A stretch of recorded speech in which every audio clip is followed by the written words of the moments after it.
নমস্কার বন্ধুরা, আমি বন্দনা দাস চলে আসলাম আপনাদের সামনে নতুন একটা ভিডিও নিয়ে। এই মেঘলা বাদলের দিনে আর ভালো লাগে না, তাই তো বন্ধুরা? তো যাই হোক, আমি ছাদে চলে এসেছি জামা কাপড় তুলতে। আর ওয়েদারটা দেখুন কেমন হয়ে আছে, কখনো বৃষ্টি আসছে আবার কখনো থেমে যাচ্ছে। তো ছাদে চলে এলাম আর ভিডিওটা আপনাদের সাথে শেয়ার করে নিলাম। বন্ধুরা, এই মেঘলা বাদলের দিনে আমি কী রেসিপি বানাবো সেটাই আপনাদের সাথে শেয়ার করলাম। তো আজকে আমি বানাবো কাতলা মাছের পাতলা ঝোল। তো আমি প্রথমে মাছগুলো ভালো করে ভেজে নিলাম। তারপর আমি এখানে আনাজগুলো কেটে রেখেছি। এই আনাজগুলো দিয়ে আমি কাতলা মাছের পাতলা ঝোল বানাবো। তো প্রথমে আনাজগুলো আমি কালো জিরে ফোড়ন দিয়ে ভালো করে ভেজে নিলাম।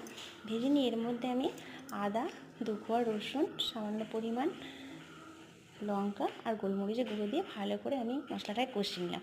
আর লবণ, সামান্য চিনি আর হলুদ গুঁড়ো, লঙ্কা গুঁড়ো দিয়ে ভালো করে মশলাটা কষিয়ে নিয়ে পরিমাণ মতন জল দিয়ে ব্যাস হয়ে গেল আমার কাতলা মাছের পাতলা ঝোল। নামানোর আগে সামান্য গরম মশলা দিয়ে দিলাম, ব্যাস হয়ে গেল বন্ধুরা। তো ভিডিওগুলো যদি ভালো লাগে অবশ্যই পাশে থাকবেন। সকলে ভালো থাকবেন, সুস্থ থাকবেন। বাই বাই বন্ধুরা।